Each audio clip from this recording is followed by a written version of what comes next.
Hello दोस्तों, आज हम बात करेंगे एक ऐसे देश की जहां आधी रात में दिन निकलता है। ऐसे देश की जहां 1.5 लाख से ज्यादा झीलें हैं, जहां क्राइम है ही नहीं।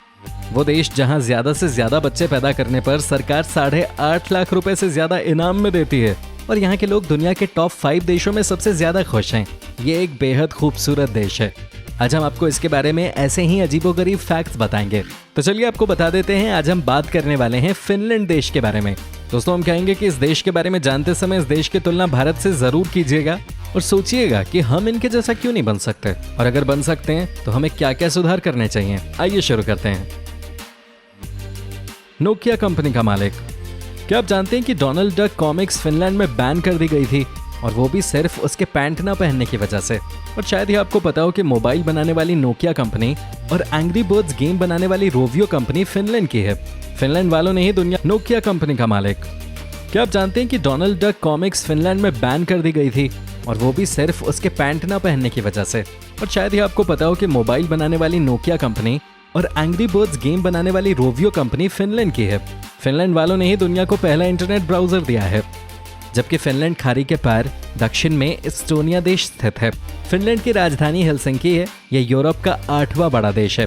कई सदियों तक फिनलैंड राजशाही के तले रहा, लेकिन 19वीं सदी में रूस ने उस पर कब्जा कर लिया। पर 1900 के शुरुआती वर्षों में ही फिनलैंड के लोगों ने रूस से गृह युद्ध के बाद 1917 में स्वतंत्रता हासिल कर ली। मध्य युग से पहले यानी 1809 तक ये स्वीडन देश का ही एक भाग था, और इसी कारण यहाँ स्वीडिश संस्कृति की पूरी छाप है। यहाँ की 2 आधिकारिक भाषाओं में एक स्वीडिश है और दूसरी फिनिश।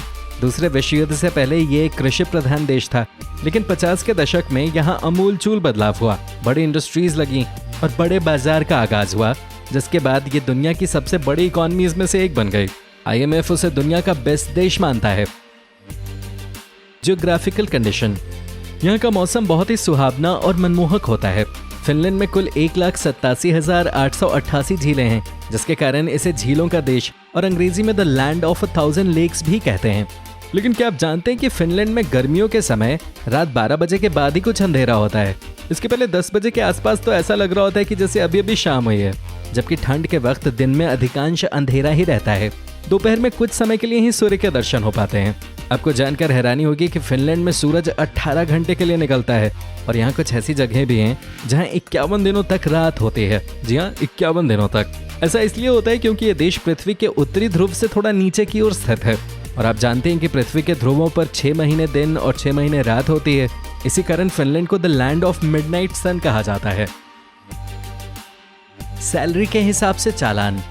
फिनलैंड यूं तो कई मामलों में खास है, लेकिन दिलचस्प है कि वहाँ ट्रैफिक चालान लोगों की तनख्वाह के हिसाब से काटे जाते हैं। हालांकि इस कानून ने पुलिस वालों को खूब तंग किया, क्योंकि लोग अपनी कमाई हमेशा कम बताया करते थे ताकि चालान कम भरना पड़े। आबादी। वर्ष 2018 की जनगणना के अनुसार यहाँ की आबादी लगभग 55,22,000 है। भारत में इतनी आबादी तो एक छोटे से डिस्ट्रिक्ट की होती है। इससे आप अंदाजा लगा सकते हैं कि ये देश कितना बड़ा है। इस देश के ज्यादातर लोग दक्षिणी क्षेत्र यानी एस्टोनिया देश की तरफ रहते हैं।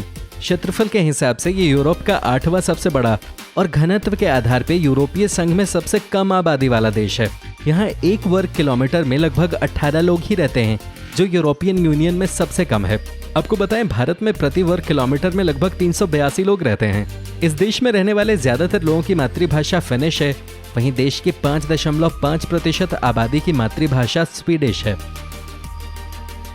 शिक्षा। क्या आप जानते हैं कि फिनलैंड की शिक्षा व्यवस्था दुनिया में सबसे अच्छी है। आपको पता है कि भारत में या फिर दुनिया के अधिकतर देशों में बच्चों को 5 साल की उम्र में स्कूल भेज दिया जाता है, जबकि फिनलैंड में बच्चे 7वें साल में जाकर स्कूल में दाखिल होते हैं। ये देश अपने नागरिकों की शिक्षा पर बहुत ज्यादा खर्च करता है, और शायद सही शिक्षा मिलने के कारण ही यहाँ की जनता बहुत जागरूक है। इस देश में पढ़े लिखे लोग ही पार्लियामेंट में चुने जाते हैं, और यही कारण है कि यूनाइटेड स्टेट के एक सर्वे में फिनलैंड को सामाजिक, राजनीतिक, आर्थिक और सैन्य आधार पर दुनिया का दूसरा सबसे अधिक स्थिर देश करार दिया गया है। मतलब साफ है कि यहाँ के लोगों को अपने नेताओं, सेना और पार्लियामेंट पे पूरा विश्वास है। इसलिए आप समझ सकते हैं कि किसी भी देश में सही शिक्षा कितनी जरूरी है। विश्व की श्रेष्ठ शिक्षा व्यवस्था होने के बावजूद फिनलैंड में बेरोजगारों की संख्या अत्यधिक है। इसलिए सरकार द्वारा यहाँ बेरोजगारों को प्रतिदिन 30.40 यूरो दिए जाते हैं, यानी 212 यूरो हर सप्ताह और हर महीने लगभग 912 यूरो। अगर भारतीय रुपयों में बात की जाए तो 912 यूरो 83,214 रुपए के बराबर होते हैं। ये पैसे उन्हें इसलिए दिए जाते हैं ताकि वो अपना जीवन यापन कर सकें। National sleepy head day. Finland में नेशनल स्लीपी हेड डे मनाया जाता है, जिसमें घर में सबसे देर तक सोने वाले सदस्य को घर के बाकी सदस्य पानी में डालकर जगाते हैं। फिनलैंड वासी कॉफी को सबसे ज्यादा पसंद करते हैं। वो एक दिन में 3 से 4 कप कॉफी पी जाते हैं, जो उनकी लाइफ पे सकारात्मक असर डालता है। एनवायरनमेंट के प्रति जागरूकता। फिनलैंड में हर 10 प्लास्टिक बॉटल्स में से 9 रिसाइकिल कर ली जाती हैं, जबकि सारी की सारी शीशे की बॉटल्स रिसाइकिल कर ली जाती हैं। फिनलैंड की भूमि हर साल लगभग 7 वर्ग किलोमीटर बढ़ जाती है, क्योंकि यहाँ पर ग्लेशियरों से निकलने वाली नदियाँ अपने साथ मिट्टी बहाकर लाती है और इसके किनारों पर बिछा देती है। अरोरा बोरेलिस। अरोरा बोरेलिस, जिसे नॉर्दर्न लाइट्स या उत्तरी रोशनी भी कहते हैं, वो यहाँ हर मौसम में देखी जाती है, पर लैपलैंड और फिनलैंड के कुछ अन्य भागों में ये गर्मियों में दिखाई पड़ती है। इसे देखने के लिए आप कांच से बने इग्लू यानी ग्लास इग्लू में रात गुजार सकते हैं। देखिए कितनी शानदार रोशनी है। अजीब खेल। यहाँ बीवियों को उठाने की एक विश्व स्तरीय प्रतियोगिता होती है, जिसके विजेता को उसकी बीवी के वजन के बराबर बियर दी जाती है। आपको जानकर आश्चर्य होगा कि अपना मोबाइल फोन फेंकना फिनलैंड का आधिकारिक खेल है।